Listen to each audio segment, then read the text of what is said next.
संत रामपाल जी महाराज एक ऐसे महान संत जिन्होंने अपनी सतभक्ति, तत्व ज्ञान, करुणा और सेवा के बल पर समाज में नई मिसाल कायम की है। संत रामपाल जी महाराज की अगुवाई में उनके सभी सतलोक आश्रमों से समाज कल्याण के अद्भुत कार्यों ने समाज को सुनहरे भविष्य की एक नई उम्मीद दिखाई है। संत रामपाल जी महाराज से नाम दीक्षा लेने के बाद लाखों लोगों की लाइलाज बीमारियां जैसे कैंसर, एड्स आदि ठीक हुई। संत जी के ज्ञान से प्रेरित होकर उनके अनुयायियों ने लाखों यूनिट रक्तदान किया। संत जी ने लाखों बहन बेटियों का दहेज मुक्त विवाह करवाया।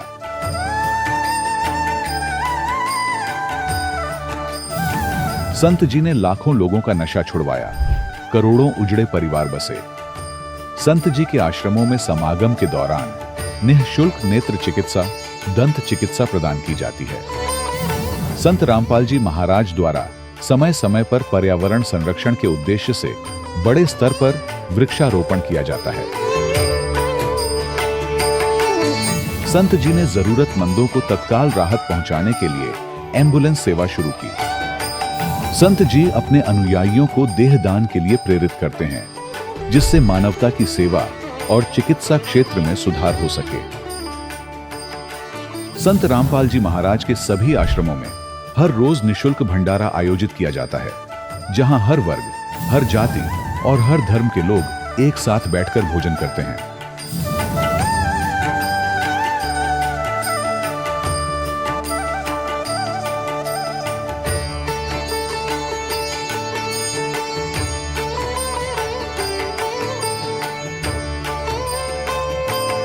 संत रामपाल जी महाराज के आश्रम में हजारों बुजुर्गों को सम्मान और प्यार के साथ जीवन जीने का अवसर मिलता है। उनके खाने, रहने और स्वास्थ्य की पूरी जिम्मेदारी संत रामपाल जी महाराज उठाते हैं। अनाथ बच्चों के लिए संत रामपाल जी महाराज के सभी आश्रम किसी वरदान से कम नहीं। यहाँ उन्हें शिक्षा, संस्कार और भविष्य के लिए बेहतर अवसर प्रदान किए जाते हैं। चाहे बाढ़ हो, भूकंप या महामारी, संत रामपाल जी महाराज और उनके अनुयायी हमेशा ही जरूरतमंदों के लिए सबसे आगे खड़े रहते हैं। कोविड महामारी के दौरान संत रामपाल जी महाराज के आश्रमों से करोड़ों लोगों के लिए भोजन, दवाइयां और जीवन रक्षक सामग्रियां उपलब्ध कराई गई। चाहे गरीब की मदद हो या किसी शोषित और पीड़ित वर्ग के हक और सम्मान की लड़ाई, संत रामपाल जी महाराज ने हमेशा ही उनकी दबी आवाज को सरकारों तक पहुंचाया है और उन्हें उचित न्याय दिलवाने में अहम भूमिका अदा की है। समाज में आध्यात्मिक और सामाजिक मूल्यों के प्रति जागरूकता लाने में संत रामपाल जी महाराज हर कदम पर मानवता के सच्चे सेवक साबित हुए हैं। संत रामपाल जी महाराज का जीवन हमें सिखाता है कि सच्ची सेवा वही है जो निस्वार्थ भाव से की जाए। आइए हम भी इस महान सेवा के कार्य में इस महान संत से जुड़ें और संत रामपाल जी महाराज से नाम दीक्षा लेकर अपने जीवन को धन्य बनाएं।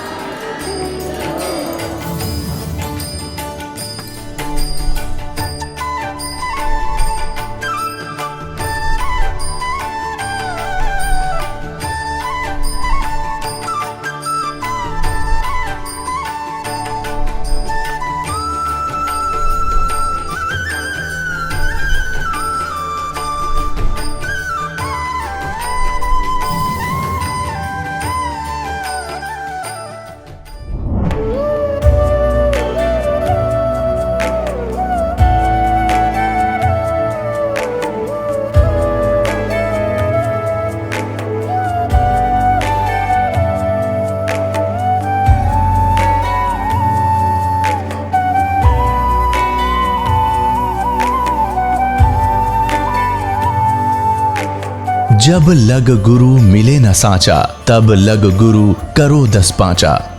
क्या गुरु बदल सकते हैं? क्या गुरु बदलने से पाप लगता है? आध्यात्म के इस मैदान में आखिर सही गुरु कौन है? गीता जी में वर्णित तत्वदर्शी संत कौन है? इन सभी प्रश्नों के उत्तर जानने के लिए अवश्य सुनिए जगत गुरु तत्वदर्शी संत रामपाल जी महाराज के मंगल प्रवचन। सत साहिब दर्शकों, क्या होगा यदि कोई व्यक्ति सभी प्रकार की परंपरागत भक्ति और साधना के हर तरीके को अपना ले, अपने जीवन में सुख और शांति लाने के लिए हर संभव प्रयास कर ले, लेकिन फिर भी उसे न तो शांति मिले और न ही सच्चे सुख की अनुभूति हो। दर्शकों, आज हम आपको ऐसी ही एक सच्ची कहानी सुनाने जा रहे हैं जो उत्तर प्रदेश के रहने वाले राजेंद्र जी की है। राजेंद्र जी पहले हिंदू धर्म में प्रचलित भक्ति साधनाओं का पालन किया करते थे, लेकिन इसके बावजूद न तो इन्हें शारीरिक सुख मिल पा रहा था और न ही मानसिक शांति।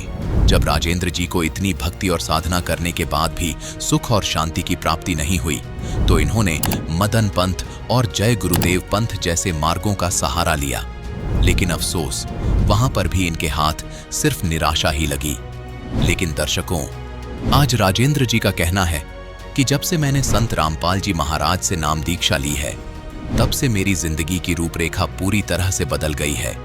दर्शकों, आखिर आज राजेंद्र जी हिंदू धर्म में प्रचलित सभी साधनाओं को शास्त्रों के विरुद्ध क्यों बता रहे हैं? आखिर इसके पीछे की सच्चाई क्या है?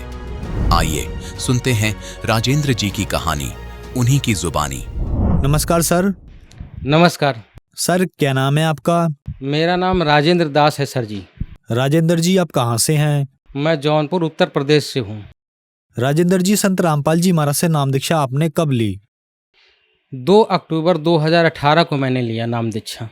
राजेंद्र जी, संत रामपाल जी महाराज से नाम दीक्षा लेने से पहले आप क्या भक्ति साधनाएं किया करते थे?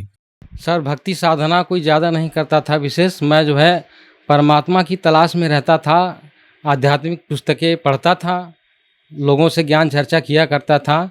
तो इसी ज्ञान चर्चा में मैं जो है कुछ किताबें बाज़ार से ले कर के आया। उसमें जो है त्राटक की विधि लिखी हुई थी, वो त्राटक मैंने किया। वो त्राटक करने के बाद उसके साइड इफ़ेक्ट हुए। साइड इफ़ेक्ट में मुझे तरह तरह की समस्याएं, परेशानियां आई। दिमाग डिस्टर्ब रहने लगा, दिमाग सही नहीं रहता था। उसके बाद फिर जो है एक हमारे मित्र ही मिल गए, वो मदन पंथ से जुड़े हुए थे। तो उन्होंने कहा चलो ठीक है, वहाँ चलते हैं, आपको दिखाते हैं, तो वहाँ देख लो, ठीक लगे तो मैं वहाँ पर नाम वहाँ का लिया। मदन पंथ से जुड़े रहे, लगभग 2.5-3 साल तक मैं जुड़ा रहा। इन 2.5-3 सालों में काफ़ी मैंने जो है उनके बताए विधि से करता रहा। उसमें जो है ऐसे सिद्धांत थे उनके कि जो हमको कबीर साहब के सिद्धांत से मेल नहीं खाता था, क्योंकि वो कहते थे तो कबीर साहब का ही ज्ञान है सब, लेकिन वो परमात्मा को साकार निराकार से परे बताया करते थे। यानी परमात्मा ना तो साकार है ना निराकार है। वे यहीं पर ऊपर सर पर 10वां द्वार बताते थे, यहाँ पर ध्यान करो, फिर यहाँ से आप बाहर हो जाओगे, परमात्मा को प्राप्त कर जाओगे। तो ये चीज़ें मैं करता भी था, क्योंकि मुझे ज्ञान तो था नहीं। तो वहाँ पर मैंने जब पूरा अनुभव हो गया कि भाई यहाँ कुछ नहीं मिलेगा मुझे, तो फिर मैं छोड़ दिया उसको। तो एक दिन हमारे दूसरे मित्र थे जो जय गुरुदेव पंथ से जुड़े हुए थे, तो वो मित्र जो है मुझे कहे कि जय गुरुदेव पंथ वहाँ चलो और आपको जो है वहाँ से नाम दिलवा देता हूँ। तो फिर वहाँ गया, वहाँ मैंने नाम ले लिया। जो 5 नाम था, निरंजन, ओंग, रारंग, सोहंग, सतनाम, ये 5 नाम वहाँ से मैंने लेकर के जपा। और वो मथुरा के तुलसीदास जी जो जय गुरुदेव के नाम से प्रसिद्ध थे, वहाँ से मैंने नाम लिया था। तो उसके बाद फिर जो है वो नाम जप रहा था, मैंने वही उन्हीं को सुप्रीम मान रहा था। मैंने उनको सबसे ऊपर गुरु समझ रखा था। तो भक्ति चल रही थी ऐसे ही। मैंने वो 12 साल तक भक्ति किया। राजेंद्र जी, आपने बताया कि आप मदनपंथी पंथ में जुड़े हुए थे और उसके बाद आप जय गुरुदेव पंथ में जुड़े, तो फिर संत रामपाल जी महाराज की शरण में आने का क्या कारण बना? कारण ये बना कि इन पंथों से जुड़ने के बाद जो इनका ज्ञान था, जो भक्ति थी, उससे मैं संतुष्ट नहीं था। कारण क्या था कि एक दिन मैं यूट्यूब पर सदगुरु रामपाल जी महाराज का सत्संग देख रहा था। तो उसमें वो जो है जय गुरुदेव पंथ के बारे में बता रहे थे। तो वो 5 नाम काल के हैं और ये जो है जो भक्ति करता है वो काल के लोक में जाएगा, संत रामपाल जी महाराज के सत्संगों के द्वारा। तो मैं समझ गया कि मेरी भक्ति ये गलत है और उन्होंने प्रमाण सहित दिखाया था। तो उसमें जो है फिर जुड़े रहने का कोई औचित्य नहीं था, क्योंकि मैं मोक्ष चाहता था और मुझे सच्चे गुरु की तलाश थी। तो इसलिए जो है मैंने संत रामपाल जी महाराज के अन्य सत्संगों को भी देखा। तो वो सारे सत्संग जब देखते देखते मुझे पता चला कि हमारे शास्त्रों में, वेद में, गीता में, कुरान में कुछ और बातें लिखी हुई हैं जो इन सब गुरुओं ने गलत बता रखा है, गलत साधना बता रखा है। तो इसलिए मैं समझ गया कि गुरु जी यानी संत रामपाल जी महाराज जी का ज्ञान सही है और मुझे इनकी शरण लेनी चाहिए। तो मैंने इनसे नाम दीक्षा ले लिया। राजेंद्र जी, संत रामपाल जी महाराज की शरण में आने के बाद आपको क्या लाभ मिले? सर जी, मुझे संत रामपाल जी महाराज से नाम दीक्षा लेने के बाद हमें अपरंपार मानसिक सुकून हुआ। और जो लाभ हुए, एक लाभ ये है कि मेरे किडनी में 5 पथरी थी। वो 5 पथरी मुझे बहुत तकलीफ देती थी। पेशे से मैं स्वयं डॉक्टर हूँ और मैंने सारी की सारी दवाइयाँ ले कर के देख लिया। करीब 2 साल तक लगभग दवा लेता रहा, कोई लाभ नहीं हुआ था। अन्य हमारे मित्र डॉक्टर थे, उनसे भी मैंने संपर्क किया, उनसे भी राय लेकर के दवाइयाँ लिया। अंत में मैं जो है कि एक हमारे जौनपुर के ही एमएस हैं, उन केपी यादव, उनसे भी मैंने ये दवा सलाह लिया। तो उन्होंने कहा कि ऑपरेशन होगा और कोई विकल्प नहीं है। तो इसी बीच मैंने नाम दीक्षा लिया। तो जब मैंने भक्ति करना शुरू कर दिया तो भक्ति के बाद, नाम लेने के बाद, संत रामपाल जी महाराज से जब मैंने भक्ति नाम ले लिया तो उसके बाद फिर जो है हमारे किडनी में जो दर्द था वो समाप्त हो गया। आज तक कोई दर्द नहीं हुआ, समस्या हमारी सॉल्व हो गई। डॉक्टर ने रिपोर्ट देकर कहा था कि ऑपरेशन होगा, लेकिन बिना ऑपरेशन के हमारा तकलीफ का समाधान हो गया। दूसरा लाभ ये हुआ कि करीब 25-30 साल से लगातार सर में दर्द होता रहता था, कभी कभी बहुत ज़्यादा बढ़ जाता था। तो वो एक तरह से माइग्रेन था। तो उस माइग्रेन से मैं मुक्ति पाया और बिना दवा के मैं सही हूँ। उसके बाद फिर एक और हमारे साथ योग बनता था कि अक्सर एक्सीडेंट हो जाया करता था। कहीं जाते वक्त जो है अधिकतर थोड़ा सा बच जाता था तो फिर या फिर लड़ भी जाता था। एक बार मेरा हाथ भी टूट गया था। तो ये योग बार बार बनता था, सैकड़ों बार बना हुआ है। और अब लेने के नाम दीक्षा लेने के बाद अब फिर ये योग नहीं बनता है। ये बहुत विशेष लाभ हैं। एक बार कोई व्यक्ति था जो हमारे पर फर्जी मुकदमा कर दिया था, वो एससी वर्ग थे। उन्होंने मेरे पास मुकदमा कर दिया था ज़मीन को लेकर के, गलत मुकदमा था वो। मैंने संत रामपाल जी महाराज से प्रार्थना लगाया, मन ही मन दंडवत प्रणाम करके कहा कि हमें इस फर्जी मुकदमे से मुक्ति दिला दो। तो परमात्मा हमारे संत रामपाल जी महाराज ने ऐसी कृपा की कि वो उसको ही सब गांव वाले समझाने लगे कि मुकदमा तुमने गलत किया है, उनके ऊपर से हटा लो। तो वो व्यक्ति जो है मुकदमा फिर वो ख़त्म कर दिया। आज फिर वो मुकदमा नहीं चल रहा है मेरे ऊपर। तो ये भी लाभ हमारे साथ हुए। राजेंद्र जी, आप एक डॉक्टर हैं और संत रामपाल जी महाराज के अनुयायी बताते हैं कि संत रामपाल जी महाराज की शरण में आने के बाद उनकी बड़ी से बड़ी बीमारी ठीक हो जाती है। तो जहां मेडिकल साइंस फेल हो जाता है, डॉक्टर उनको मना कर देते हैं और संत रामपाल जी महाराज की शरण में आने के बाद वह बीमारी ठीक हो जाती है। ऐसा कैसे संभव हो पा रहा है? क्योंकि परमात्मा कबीर साहब की बताई हुई ज्ञान को संत रामपाल जी महाराज बताते हैं। वो परमात्मा के ज्ञान को बता कर के उनके अनुसार उनकी बताई भक्ति विधि को बताते हैं। और उस भक्ति विधि से जो भी भक्ति करेगा उसको लाभ होगा। कैंसर क्या किसी भी तरह की समस्या का समाधान हो जाएगा। इस वजह से साइंस जहाँ खत्म हो जाती है वहाँ इन भक्ति से लाभ होने लगता है। राजेंद्र जी, संत रामपाल जी महाराज से नाम दीक्षा कैसे ली जा सकती है? संत रामपाल जी महाराज से नाम दीक्षा लेने के लिए आप उनके किसी शिष्य से आप कांटेक्ट कर सकते हैं। वो आपको बता देंगे। जगह जगह नाम दान सेंटर खुले हैं, वहाँ वो पहुँचा भी देंगे, वहाँ से ले सकते हैं। दूसरा ये, आप जो है जब उनके सत्संग चलते हैं अन्य चैनलों पर, तो आप एक नीचे चलती हुई पट्टी दिखाई देगी जिसमें नंबर कुछ आपको दिखाई देंगे। उस नंबर को नोट करके आप फ़ोन लगाएं, वहाँ से आपको बता दिया जाएगा आपके नज़दीक के नाम दान सेंटर। वहाँ जाकर आप नाम दीक्षा ले सकते हैं। धन्यवाद सर। धन्यवाद। दर्शकों, अभी आपने सुने संत रामपाल जी महाराज से दीक्षा प्राप्त करके सुखी हुए भक्त के अनुभव। अब देखिए जगत गुरु तत्वदर्शी संत रामपाल जी महाराज के मंगल प्रवचन। तो पुण्यात्मा, आप बालक हो, अध्यात्म ज्ञान मिला नहीं। हमें जय बजरंग बली जय गणेश जी के गीत गा के हम इनकी भी भक्ति सही नहीं कर पा रहे थे। गणेश जी की, शिव जी की, विष्णु जी, माताओं की। ये साधना भी इस दास के पास उपलब्ध है जो ये आपको यथार्थ लाभ देंगे। इन मंत्रों के वश हैं ये जो दास आपको देगा। इनके बस की बात नहीं है। इन मंत्रों के जाप से आप अपने आप ये अट्रैक्ट होते हैं। जैसे उदाहरण देते रहते हैं कि भैंसा होता है, भैंसे को भैंसा भैंसा करते रहो, कति ध्यान नहीं देगा। एक बार उसकी एक अलग से लैंग्वेज होती है, प्रत्येक क्षेत्र वाइज। उसको एक बार करते हुर्र तो तुरंत देखता है और बहुत सावधानी से तकता है किधर से आई आवाज। तो ये समझ लेना, ये जो दास आपको मंत्र देता है, इन भगवानों की पूजा नहीं है। इनसे लाभ लेने के ये विशेष मंत्र है जिनके ये अट्रैक्ट होते हैं, विवश हैं, ये लाभ देते ही देते।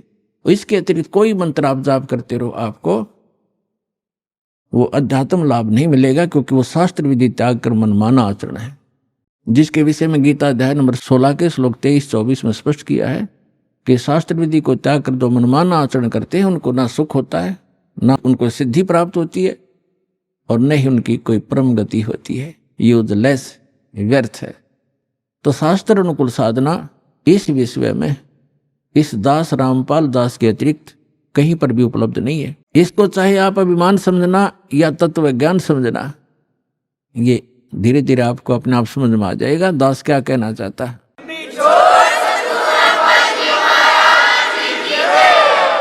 अभिमान तो वो व्यक्ति किया करता जिसकी अपनी कोई खोज हो, चाहिए तो उसने भी नहीं। और हम तो संत भक्त हैं, हम किसी प्रकार का कोई अभिमान या ईगो कभी नहीं रखते। जो ऐसा रखता है वो भक्त नहीं, ना संत नहीं, क्योंकि ये तो सदग्रंथों में प्रमाणित है, हमारे सदग्रंथों में लिखा हुआ था। वो खजाना इनका हाथ लगा नहीं, क्योंकि इनको ज्ञान नहीं था। अपने आत्माओं, जैसे श्रीमद् भगवद गीता अध्याय नंबर 17 के श्लोक नंबर 23 में लिखा है, ओम तत्सत इति निर्देश ब्रह्मण तिर्वेद समर्थ ब्राह्मणा तेन वेदात यज्ञा विहिता पुरा। इसका अर्थ ये है कि उस सच्चिदानंद घन ब्रह्म परम अक्षर ब्रह्म के प्राप्ति का, उस शाश्वत स्थान में जाने का एक 3 अक्षर का मंत्र है, ओम तत्सत इति निर्देश है। निर्देश माने डायरेक्शन, नथिंग एल्स, फाइनल फैसला, फाइनल डिसीजन। अच्छा, यहाँ पर ओम तो ब्रह्म का है, अक्षर पुरुष का, और तत् और सत ये सांकेतिक है। तत् ये अक्षर पुरुष का, जिसको अक्षर ब्रह्म भी कहते हैं, जो सात्संग ब्रह्मांड का स्वामी है, ये मंत्र है। और सत्य ये परम अक्षर ब्रह्म का मंत्र है। ये तत् और सत्य सांकेतिक है। और यहां बताया है, गुरु बिन वेद पढ़े जो प्राणी, समझन सार रहे अज्ञानी। गुरु बिन काहू न पाया ज्ञाना, जो थोथा भूस छड़े मूड किसाना। सतगुरु के बिन, गुरु के बिना किसी को भी वेदों का ज्ञान नहीं हुआ। वो तो ऐसे अपने अटकलबाजी करते रहे जैसे कोई मूढ़ किसान धान निकालने के बाद पड़ी पराली को और उसको कूट रहा है मोगरों से, डंडों से, या उनको पटक रहा है पकड़ पकड़ के। किस लिए? उसे पूछा जाए कि इसमें से कनक निकाल लूंगा, धान निकाल लूंगा, तो उसको ज्ञान नहीं है, वो मूढ़ है। और समझदार तो उसमें से निकाल के ले जा चुका है, वो तो पराल पड़ी है, भूस पड़ा है। तो जो भूस को कूट रहा है वो उस मार्ग का परिचित नहीं है। तो यहां बताया है, गुरु बिन काहू न पाया ज्ञाना, जो थोथा भूस छड़े मूढ़ किसाना। गुरु बिन वेद पढ़े जो प्राणी, और समझे न सार रहे अज्ञानी। तो ये सभी अज्ञानी थे। कई वक्त आते हैं, वो कहते हैं जी मैंने सुधांशु जी से नाम ले रखा है, और फिर क्या बताता जी प्रेत बाधा है कई वर्षों से। अच्छा, फिर सुधांशु जी के मंत्र ने क्या काम करे आपका? क्या नाम दे रखा है? ओ हरिओम तत्सत। अरे वाह भाई वाह, ये है वो नीम हकीम है। कहते वस्तु कहाँ खोजे कहाँ, किस विध लागे हाथ, एक पलक में पाइए भेदी ले ले साथ। अब ये तत् और सत ये सांकेतिक है। ओम तत्सत ओम तत्सत ये नहीं जप करना, हरि ओम तो कभी करना ही नहीं साथ लगा करके। ओम की बेइज्जती करते हो आप। ओम मंत्र अकेला जाप किया जाता है, इसके साथ कोई भी जोड़ नहीं होना चाहिए। अब क्या बताया है कि जैसे एक धनी व्यक्ति था, सेठ था, साहूकार, उसने अपने ही मकान के आंगन में एक मंदिर बना रखा था और उस वही में लिख दिया पैड में, डायरी में, कि चांदनी 14 रात्रि के 12 बजे मंदिर के गुम्बज में इतने किलो चांदी, इतने किलो सोना और इतने नगद पैसे जमा कर रखे, दबा रखे। इसलिए कोड वर्डों में लिखते थे कि बच्चे कहीं गलती से कभी खोद बैठे, निकाल ना लें, मेरे जाने के बाद फिर ये प्रयोग कर लें। इसलिए चोरों के डर से वो ऐसे छुपा दिया करते थे। पहले बैंक नहीं होते थे। उस सेठ की मृत्यु होगी अचानक। पिता के अंतिम संस्कार करके उन बच्चों ने फिर देखा कि पिता की लिखे लेख देखते हैं। उन्होंने वो डायरी देखी, उसमें लिखा था चांदनी 14 रात्रि के 12 बजे मंदिर के गुम्बज में इतना धन दबा रखे। तो उन बच्चों ने 2-3 दिन के बाद अपने पिता की क्रियाक्रम से निपट कर हफ्ते 10 दिन 12 दिन 15 दिन के बाद वो मंदिर का गुम्बज फोड़ दिया रात्रि के समय। उन्होंने सोचा पिता ने संकेत दिया है कि दिन में तो कोई देख लेगा, रात्रि में फोड़ियो। तो रात्रि में उन्होंने मंदिर का गुम्बज फोड़ डाला, उसमें कुछ नहीं था। उनको बड़ा अफसोस हुआ कि पिताजी तो हमें गलत गाइड कर गए, हमें बहका गए और धन कहीं और दबा गए। अब उसको कैसे खोजेंगे, गया हाथ से, बहुत धन था। बुरी तरह रो रहे हैं। कुछ दिनों के बाद उसके पिता का कोई मित्र सेठ आया। बच्चों ने अपनी समस्या उसके सामने रखी कि अंकल ऐसे ऐसे समस्या आ गई है, हमारे पिताजी ने झूठ बोल दिया, पैसा कहीं और छुपा रखा है, हम गुम्बज में लिखा है, गुम्बज में तो पाया नहीं, हमने मंदिर भी फोड़ दिया। तब उस सेठ ने कहा कि मुझे दिखाओ कहाँ लिखा है। उसने लेख देखा कि चांदनी 14 रात्रि के 12 बजे मंदिर के गुम्बज में इतना पैसा। तो उसने कहा बेटा इस गुम्बज को बनाओ यथावत, जैसे था वैसा ही बना दो, फिर बताऊंगा कहाँ पर है, और चांदनी 14 आने दो। 10-5 दिन के बाद वह चांदनी 14 आनी थी, वो वैसा ही गुम्बज बना दिया चांदनी रात्रि में। और गुम्बज की छाया आंगन में जहाँ थी और उसके घर पे, वो जमीन वहाँ खुदवाई के ये निशान लगा दिया, यहाँ खोदो। वो ज्यों का तो धन पा गया। तो ये नकली सारे गुम्बज फोड़नीय थे, स्थान का पता नहीं था। तो इनको इन कोड वर्डों का, सदग्रंथों के कोड वर्डों का ज्ञान नहीं हुआ।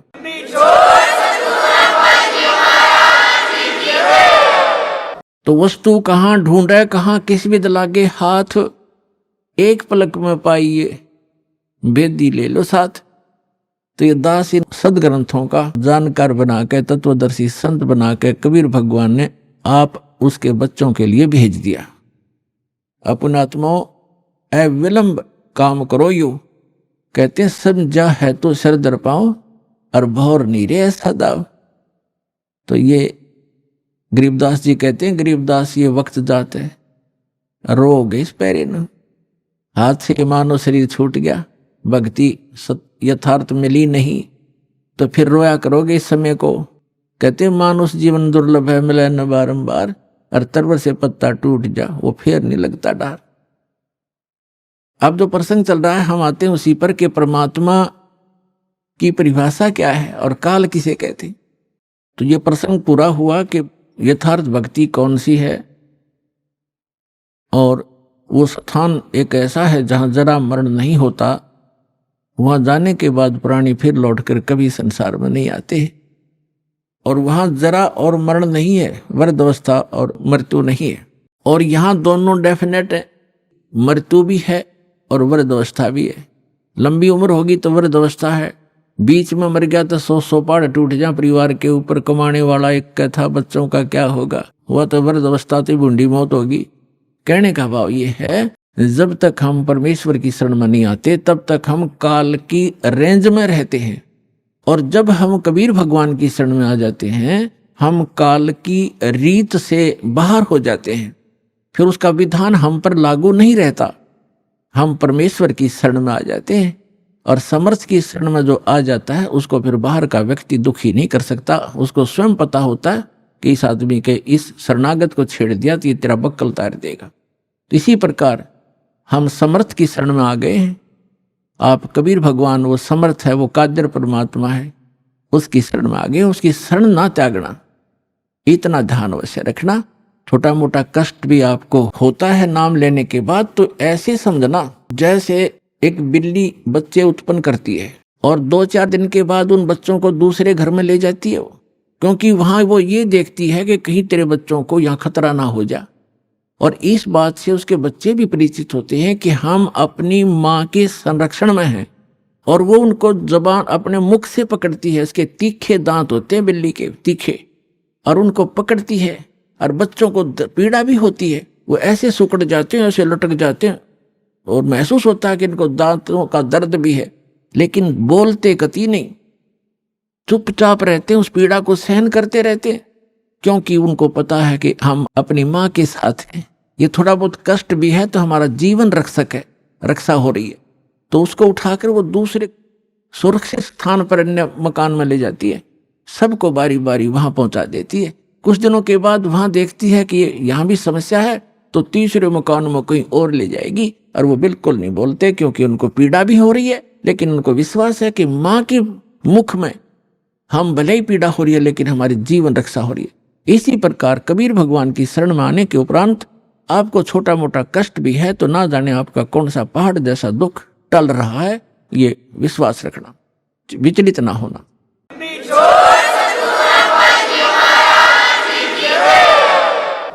यह प्रसंग चल रहा है कि धर्मदास जी ने कहा था कि भगवान यहाँ कितनी सुविधा दे रखी है भगवान ने, और इसको आप काल कह रहे हो।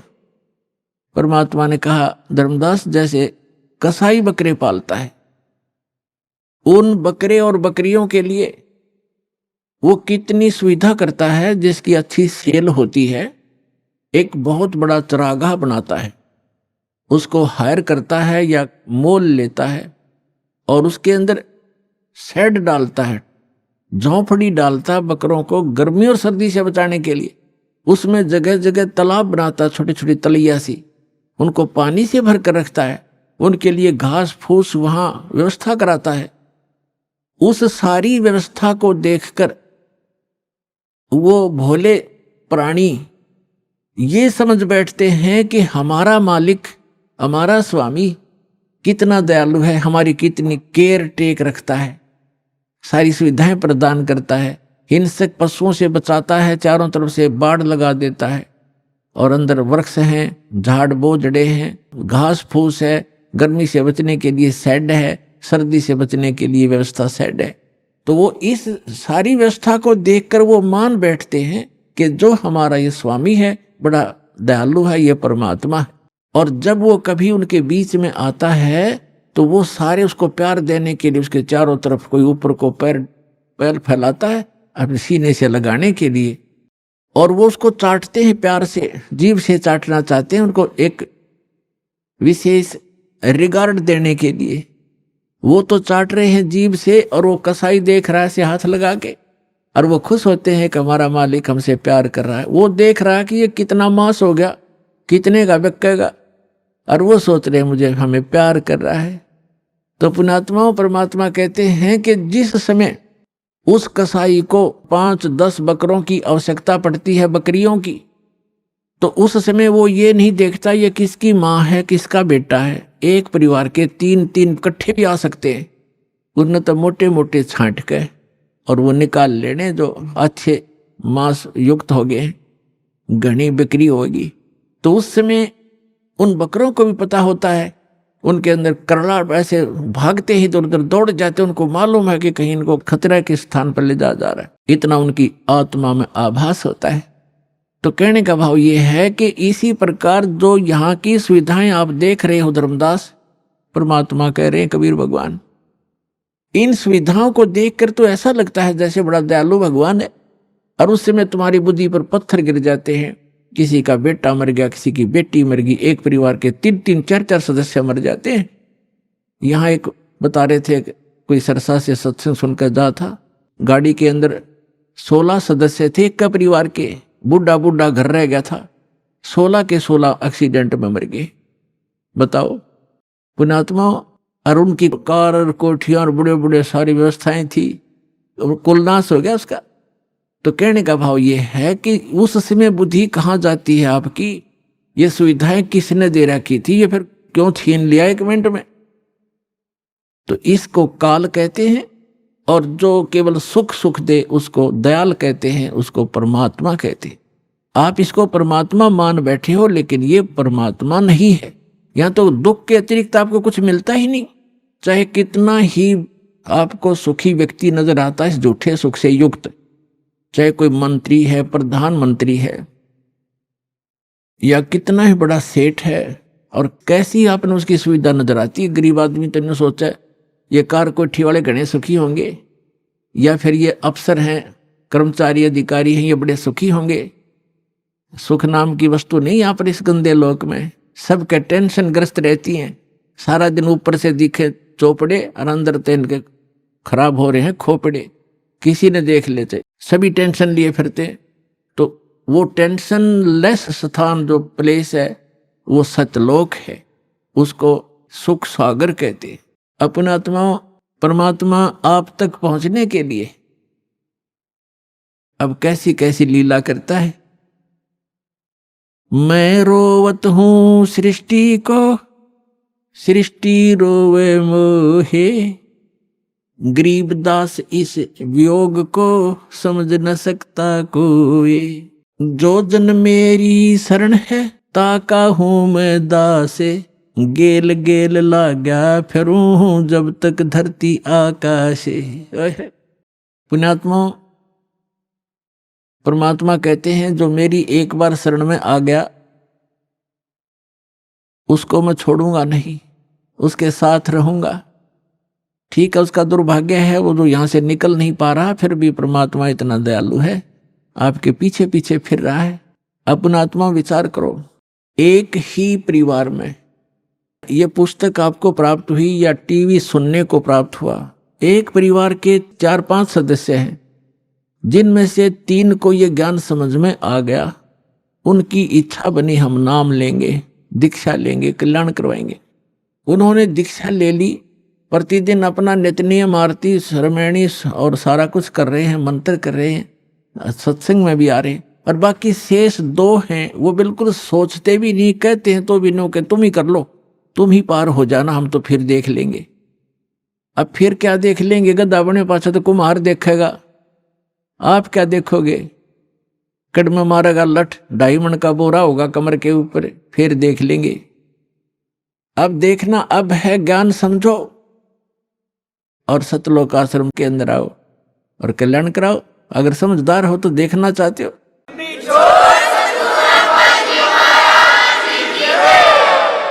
अब वो क्यों नहीं आते। जैसे कल का सत्संग जो था सुबह का, उसमें ये था कि 2 प्रकार से मानव शरीर प्राप्त होता है।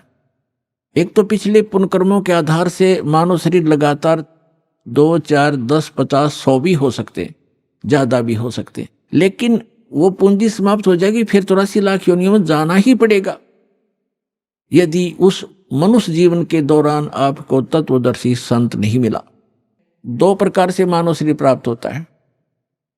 एक तो बता दिया आपको पूर्व जन्मों से, जैसे परमात्मा सन 1398 में सतलोक से चलकर आए थे, 1518 तक 120 वर्ष इस धरातल पर रहे, काशी के अंदर बनारस में जुल्हे के कार्य करते रहे और अपने बच्चों को एक समय में 1-1 हजार स्थान पर प्रकट होकर परमात्मा ज्ञान सुनाया करते थे, उनको लाभ देते थे, आशीर्वाद देते थे, सुख हो जाता था, वो मंत्र जाप करते थे। 64 लाख शेष हो गए थे उस दानक के, दुलाए के, एक गरीब झोंपड़ी में बैठे व्यक्ति के 64 लाख शेष इतना सुख दिया था परमात्मा ने। तो उस समय आपको चार्ज कर गया भगवान, कबीर भगवान, और उससे आपके मनुष्य जीवन होते हुए आ रहे 64 लाख शेष थे उस टाइम। 64 लाख।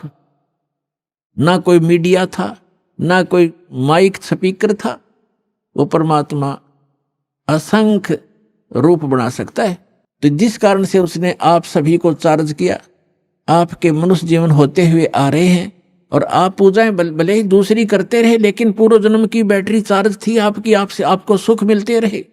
फिर भी कोई दुख कर्म का आता है तो आप इधर उधर भागते रहे, कोई मंदिर में, कोई गुरुद्वारों में, कोई पहाड़ों पर, कोई गुफाओं में, या किसी संतों की खोज करते रहे। उससे लाभ कुछ नहीं होना था आपको। और दूसरी प्रकार के जो व्यक्ति हैं, आपको बताया कि जैसे एक तो 84 लाख सभी प्राणियों के शरीरों में से गुजर के निकल के एक मानव शरीर टर्न वाइज मिलता ही मिलता है, स्त्री या पुरुष का।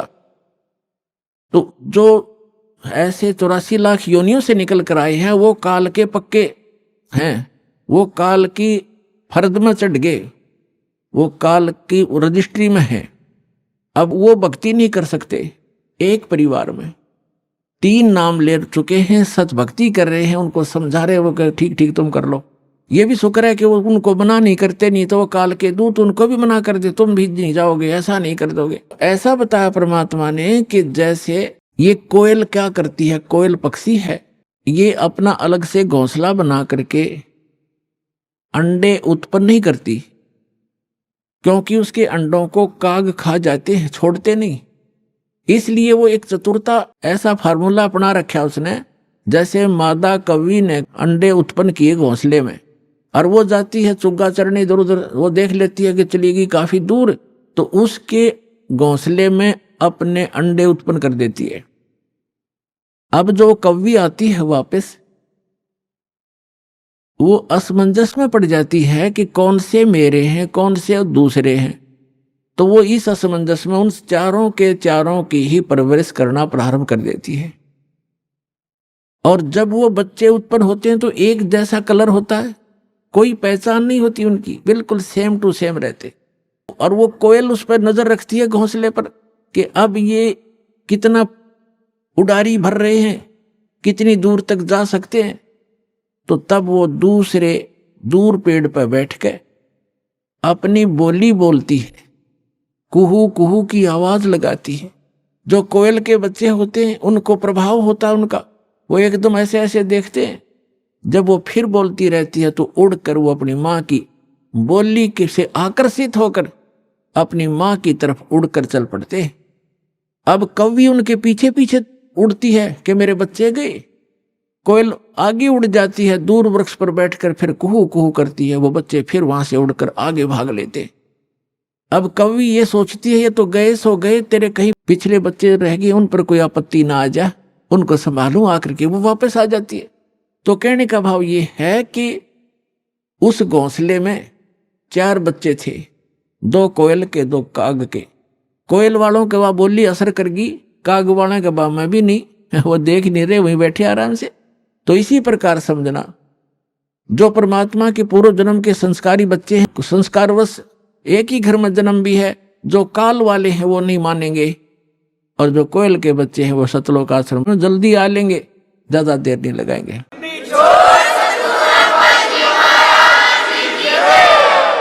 यानी जो परमात्मा के बच्चे हैं, पूर्व जन्म के संस्कारी हैं, वो शीघ्र आ जाएंगे। परिवार के परिवार आ रहे हैं, वो सारे के सारे कोयल के हैं, भले ही वो काल के घोंसले में यहाँ यानी से लोक में जन्म हो गया। परमात्मा ने अपने बच्चों को, एक जैसी क्रिया थी पहले, तो अब बदल जाएंगी, एकदम चेंज हो जाएंगी सब क्रियाएं, भक्तों जैसे लक्षण हो जाएंगे। तो इस प्रकार तो क्या बताते हैं परमात्मा, जो जन मेरी शरण है ताका हूं दासे, गेल गेल लाग्या फिरूं जब तक धरती आकाशे। परमात्मा कबीर भगवान जिस समय यहाँ आए हुए थे पृथ्वी पर, जो प्रत्येक युग में एक लीला करते हैं, जिसका वेद भी प्रमाण करते हैं, जिसके वेद भी साक्षी हैं कि भगवान ऐसी लीला किया करता है। तो उस लीला में जो दूसरे टाइप की लीला है परमात्मा की, शिशु रूप धारण करके प्रत्येक युग में प्रकट होते हैं। और कमल के फूल के ऊपर, कमल का फूल तो जल पर ही होता है, अंडरस्टूड है कि वो नारायण होते हैं। नार माने जल आयन आयन माने उस पर आकर विराजमान होने वाले नारायण कहलाते हैं। तो परमात्मा कबीर साहब यानी अमर पुरुष, सत्य पुरुष, आदि पुरुष जिसको कहते हैं, परम अक्षर ब्रह्म, वो ये लीला करता ही करता है। उस लीला को करने के लिए सन 1398 में संवत 1455 ज्येष्ठ सुदी पूर्णमासी को वो परमात्मा सतलोक से चलकर आए थे और काशी शहर के बाहर एक तालाब में, सरोवर में, विकसित कमल के फूल के ऊपर एक नवजात शिशु का रूप धारण करके विराजमान हुए थे, जैसा कि वो प्रत्येक युग में करते। उसमें नीरू नीमा नाम के मुसलमान जुलाहा थे, वो उठा कर ले गए। वही नीरू नीमा उसी जन्म में ब्राह्मण और ब्राह्मणी थे। गौरी शंकर नाम था नीरू का और सरस्वती नाम था नीमा का। मुसलमानों ने जबरदस्ती उनको मुसलमान बना दिया गया था। पहले वो शिव भगवान के पुजारी थे, शिव जी की कथा करके अपना निर्वाह किया करते थे और फिर वो सब सुविधा समाप्त हो जाने से वो जुलाहे का कार्य करने लगे थे और लगभग 20, 30, 40 वर्ष उनको हो गया था वो क्रिया करते। वो जुलाहा प्रसिद्ध हो गए थे। तब परमात्मा उनको शिशु रूप में मिले थे। धीरे धीरे बड़े हुए और उन्होंने कोई अन्न आहार नहीं किया। बालकपन में कुंवारी गाय का दूध पिया कबीर भगवान ने। कुंवारी गाय ने दूध दिया और परमात्मा दूध पिया करते थे। ऐसे लीला करते ही और वो ऐसे ही की है उन्होंने, ऐसा भगवान किया ही करता है। तो जब वो बड़े हुए 5 वर्ष की आयु में ही 104 वर्ष के विद्वान पुरुष स्वामी रामानंद ब्राह्मण पंडित, जो वेदों और गीता और पुराणों के मर्मज्ञ माने जाते थे, उसके ज्ञान में छक्के छुड़ा दिए। उस 104 साल के महात्मा ने जब परमात्मा को देखा, सब ज्ञान सुना, चरणों में शीश रखकर कहा था कि मैं भक्त मुक्त हुआ और भरम कर्म भया नाश और गरीब दास निज ब्रह्म तुम मेरा हो गया दृढ़ विश्वास। सतलोक में जाकर देखा रामानंद जी ने और फिर वापस देखा तो वही बालक सामने बैठा है, वही अनंत कोट ब्रह्मांड के कंट्रोलर के सिंहासन पर बैठा था। तब कहा था दोहू ठौर है एक तू भया एक से दो और गरीब दास हम कारणे आए हो। मगर आप तो हमारे लिए आए हो और आप वहां भी आप हो और यहां भी आप हो। ऐसी लीला परमात्मा कर रहे थे। और फिर क्या बताए हैं कि उस समय धीरे धीरे बड़े हुए, बड़े बड़े विद्वानों के छक्के छुड़ा दिए। लेकिन हमारी आदत है हम सत्य को स्वीकार करना बहुत ही कम चाहते हैं।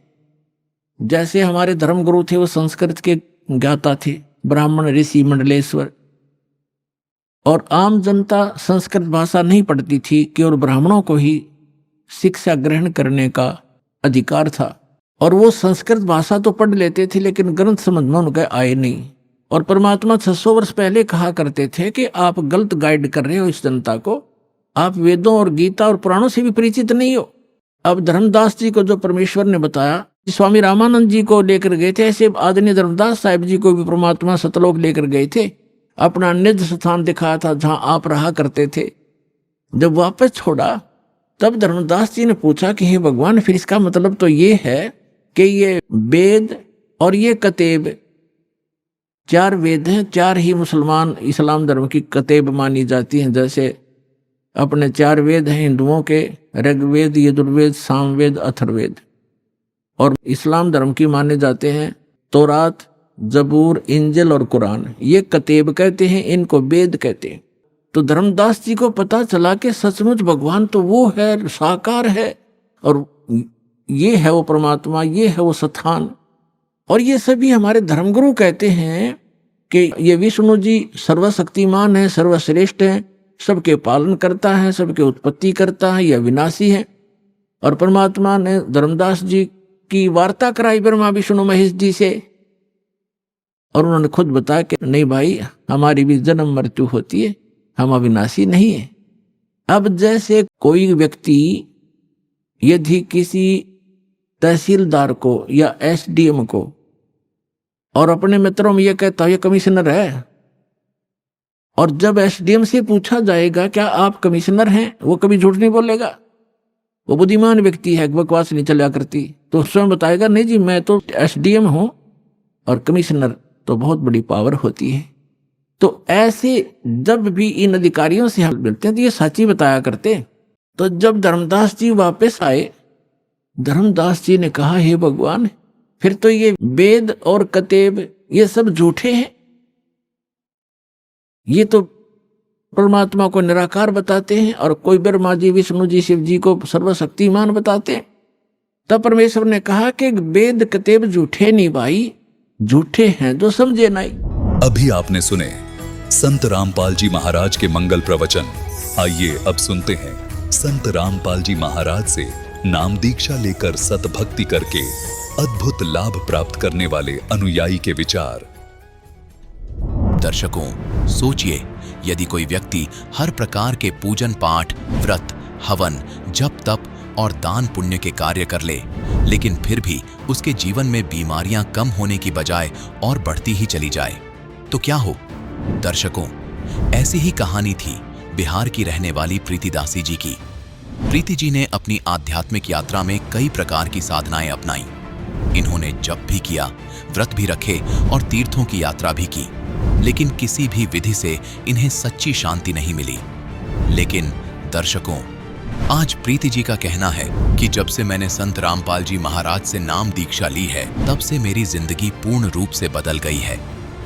दर्शकों, आखिर संत रामपाल जी महाराज ने प्रीति जी को ऐसी कौन सी जड़ी दे दी जिससे इन्हें शारीरिक और मानसिक सुख की प्राप्ति हुई? आखिर क्यों प्रीति जी ने बताया कि संत रामपाल जी महाराज ही शास्त्रानुकूल भक्ति साधना बता रहे हैं जो लाभदायक और मोक्षदायक है? आइए सुनते हैं प्रीति जी की कहानी उन्हीं की जुबानी। नमस्कार जी। सत साहिब जी। क्या नाम है जी आपका? प्रीति दासी। प्रीति जी, आप कहाँ से हैं? नालंदा जिला हिलसा से हैं। प्रीति जी, संत रामपाल जी महाराज से नाम दीक्षा आपने कब ली? 2019 में। प्रीति जी, आपने क्या क्या भक्ति साधनाएं की अभी तक? सर जी, भक्ति साधना तो हम करते नहीं थे क्योंकि हम बहुत बीमार रहते थे और लोग कहते थे कि ये पूजा वगैरह नहीं करती है, इसके कारण से ये बीमार रहती है। तो उन लोगों के कहने में फिर मैं देवी दुर्गा, काली माता, ये सब की मैं नारियल वगैरह चढ़ाने लगी और तब भी मेरी तबीयत में सुधार नहीं आया। फिर एक मेरे बगल में एक बहन जी रहती हैं पड़ोस में, उनके पास गई और उनसे पूछे कि आप ये क्या करती हो, ये सत साहिब क्या है, आप नाखून में पेंट नहीं लगाती हो। हम उनसे सवाल करने लगे तो वो बोले कि हम पूर्ण परमात्मा की भक्ति करते हैं जो अभी संत रामपाल जी महाराज के रूप में हिसार में आए हुए हैं। तो हम बोले कि बहन जी आप ऐसा कीजिए, हमको तो डॉक्टर ने जवाब दे दिया है और हम ठीक होना चाहते हैं, क्या वो मेरी कैंसर जैसी बीमारी ठीक कर देंगे? तो हम उस समय हम करीब करीब लगभग में 20 डॉक्टर के पास गए, जैसे में IGMS हो गया, एक कंकड़बाग में संतोष डॉक्टर हैं, उनके पास गए। वो भी बोले कि एक बार तो आपको ऑपरेशन करवा चुके हैं, फिर दोबारा से आपको ऑपरेशन इस चीज़ का नहीं हो सकता। फिशर था हमको, वो कैंसर का रूप होता है, और बोले कि इस चीज़ का ऑपरेशन आपको नहीं होगा, ये लाइलाज बीमारी है, आप ज़्यादा से ज़्यादा 6 महीना और जी सकती हैं, और जब तक कि आपको दवा खाना होगा। ना हमको बैठने में बनता था, हम लेटे रहते थे, दर्द से कराहते रहते थे। फिशर एक ऐसी बीमारी है जिसमें एनी टाइम पेन होते रहता था, हमको बहुत दर्द होता था। उस समय हमको कुछ समझ में नहीं आता था कि हम क्या करें, एकदम दर्द से हम मतलब कि कुछ होश हवास में नहीं रहते थे दर्द के कारण। तो जब वो बहन जी से बात किए तो बहन जी बोले कि आप ना पूर्ण परमात्मा की भक्ति करो, आप पूर्ण परमात्मा की भक्ति करो, वो कैंसर का बाप भी ठीक करते हैं, आप उनके शरण में जाओ। तो बोले कि आप हमको ले चलिए, कहाँ जाना है? तो वो बोले कि नामदान सेंटर है पटना में, जत डुमरी। तो हम बोले हमको वहाँ ले चलिए और परमात्मा से नाम उपदेश दिलवाइए। तो उन्होंने हमको ज्ञान गंगा पुस्तक दी। तो ज्ञान गंगा पुस्तक, हम उस अवस्था में नहीं थे कि हम ज्ञान गंगा पुस्तक को पढ़ सकते थे। संत रामपाल जी महाराज जी का ऐसा चमत्कार हुआ कि हम उस पुस्तक को ले गए घर और ऐसे लेटे लेटे हम उस पुस्तक को पढ़े और पढ़ते पढ़ते मैंने उसमें ऐसा चमत्कार देखा कि मेरी जो दर्द थी आधा पुस्तक पढ़ने मात्र से दूर हो गई।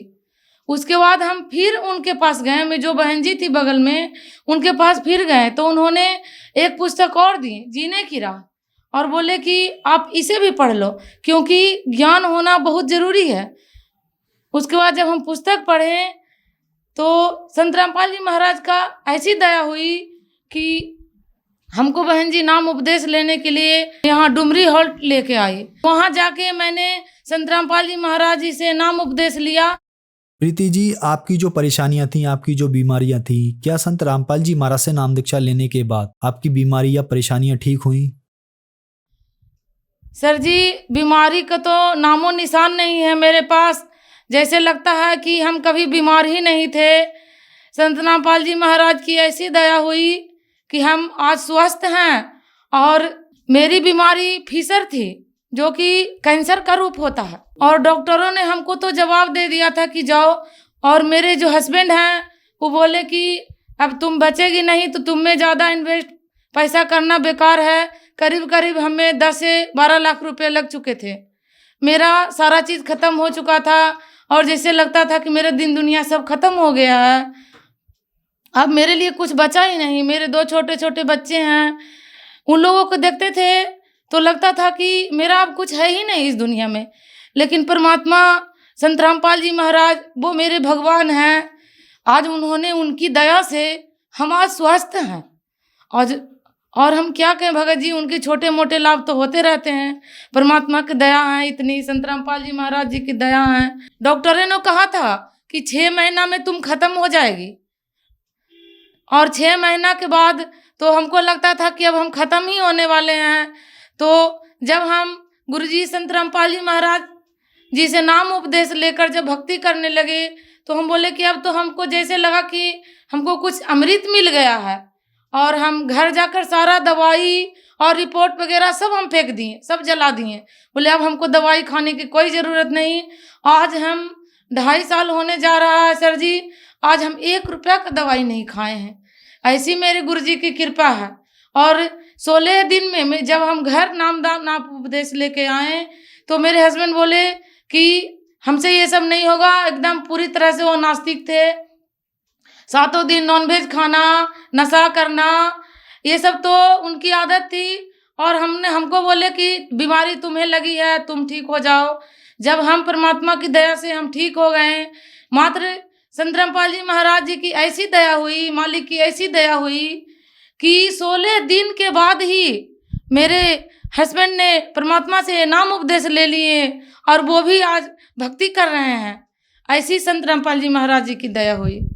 और आज हम लोग पूरे परिवार, मेरे 2 बच्चे, मेरे हस्बैंड और मैं, चारों परमात्मा की दया से भक्ति कर रहे हैं आज। और हम खुशी हैं। घर में लड़ाई झगड़े भी होते थे बहुत, क्योंकि मैं बीमार रहती थी। बीमारी के कारण मेरे हस्बैंड बोलते थे कि हमको घर आने का मन नहीं करता, दिन रात कराहते रहती है। लेकिन आज वही मेरा जीवन हंसी खुशी व्यतीत हो रहा है। हम संत रामपाल जी महाराज जी की दया से, क्योंकि ये बीमारी मुझे मात्र 32 साल की उम्र में ये लग गई थी बीमारी, तो लगा क्या मेरी ज़िंदगी इतना ही है। लेकिन नहीं, सोचते जब पूजा करने जाते थे मंदिर में तो लगते थे कि भगवान है ही नहीं, ये सब ऐसे मिट्टी की मूर्त है, पत्थर की मूर्त है। लेकिन नहीं, भगवान है और वो हैं, अभी हिसार में आए हुए हैं और उनका नाम संत रामपाल जी महाराज है। जाइए अपना मोक्ष करवाइए परमात्मा से। संत रामपाल जी महाराज से नाम दीक्षा लेने के बाद आपको बहुत सारे लाभ मिले। जो दर्शक आज आपको टीवी पर देख रहे हैं, खास करके महिलाएं, उनके लिए आप क्या कहना चाहेंगी? सर जी, हम उपदेश देने और किसी को कुछ बताने के लायक नहीं हैं। बस अपने भाई बहन से नम्र निवेदन यही है कि आप आइए और पूर्ण परमात्मा आए हुए हैं संत रामपाल जी महाराज के रूप में, उनसे अपना जीवन का कल्याण करवाइए। जो दर्शक टीवी पर इस प्रोग्राम को देख रहे हैं और संत रामपाल जी महाराज से नाम दीक्षा लेना चाहते हैं तो उनको क्या करना होगा? भगत जी, बहुत सारे चैनल पे परमात्मा का सत्संग यानी संत रामपाल जी महाराज जी का सत्संग चलता है। उस पर बहुत सारे फ़ोन नंबर आते हैं। अभी तो परमात्मा की दया से फेसबुक, ट्विटर, व्हाट्सएप सभी पे सेवा चल रही है परमात्मा की। और उनमें नंबर बहुत सारे रहते हैं, उनसे नंबर मत लेके और अपना फ़ोन नंबर कीजिए। बगल में नामदान जहाँ केंद्र है वहाँ जाके नाम उपदेश लीजिए और अपना जीवन का कल्याण करवाइए। धन्यवाद जी। सच्चाई। संत रामपाल जी महाराज एक ऐसे महान संत जिन्होंने अपनी सतभक्ति, तत्व ज्ञान, करुणा और सेवा के बल पर समाज में नई मिसाल कायम की है। संत रामपाल जी महाराज की अगुवाई में उनके सभी सतलोक आश्रमों से समाज कल्याण के अद्भुत कार्यों ने समाज को सुनहरे भविष्य की एक नई उम्मीद दिखाई है। संत रामपाल जी महाराज से नाम दीक्षा लेने के बाद लाखों लोगों की लाइलाज बीमारियां जैसे कैंसर, एड्स आदि ठीक हुई। संत जी के ज्ञान से प्रेरित होकर उनके अनुयायियों ने लाखों यूनिट रक्तदान किया। संत जी ने लाखों बहन बेटियों का दहेज मुक्त विवाह करवाया।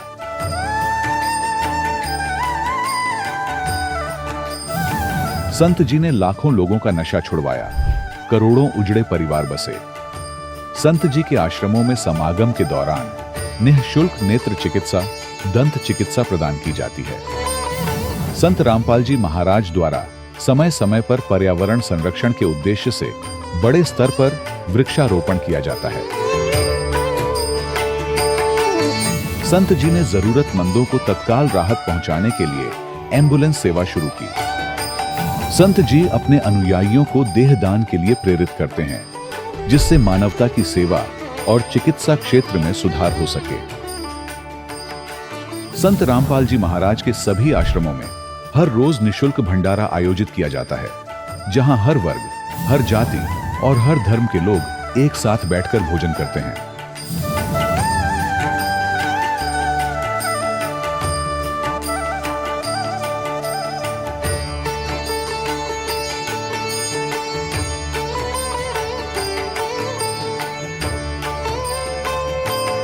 संत रामपाल जी महाराज के आश्रम में हजारों बुजुर्गों को सम्मान और प्यार के साथ जीवन जीने का अवसर मिलता है। उनके खाने, रहने और स्वास्थ्य की पूरी जिम्मेदारी संत रामपाल जी महाराज उठाते हैं। अनाथ बच्चों के लिए संत रामपाल जी महाराज के सभी आश्रम किसी वरदान से कम नहीं। यहाँ उन्हें शिक्षा, संस्कार और भविष्य के लिए बेहतर अवसर प्रदान किए जाते हैं। चाहे बाढ़ हो, भूकंप या महामारी, संत रामपाल जी महाराज और उनके अनुयायी हमेशा ही जरूरतमंदों के लिए सबसे आगे खड़े रहते हैं। कोविड महामारी के दौरान संत रामपाल जी महाराज के आश्रमों से करोड़ों लोगों के लिए भोजन, दवाइयां और जीवन रक्षक सामग्रियां उपलब्ध कराई गई।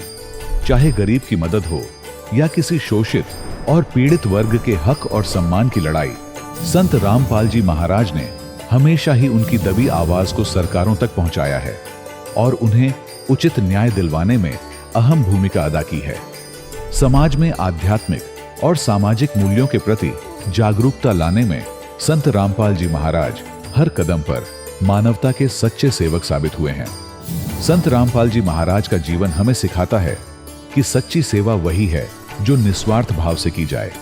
आइए हम भी इस महान सेवा के कार्य में इस महान संत से जुड़ें और संत रामपाल जी महाराज से नाम दीक्षा लेकर अपने जीवन को धन्य बनाएं।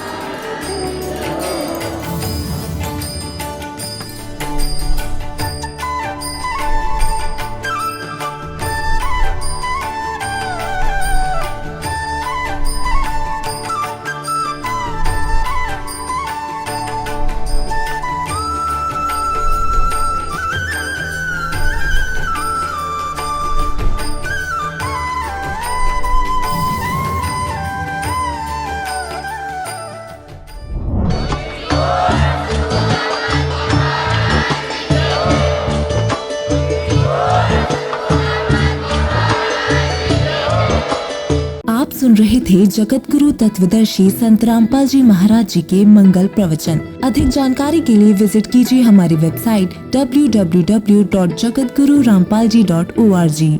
संत रामपाल जी महाराज जी के शुभ आशीर्वाद से पूरे विश्व भर में 500 से भी ज्यादा नाम दीक्षा केंद्र हैं, जिन पर संत रामपाल जी महाराज जी द्वारा ऑनलाइन निशुल्क नाम दीक्षा दी जा रही है। अपने नजदीकी नाम दीक्षा केंद्र का पता करने के लिए संपर्क करें 8222880541।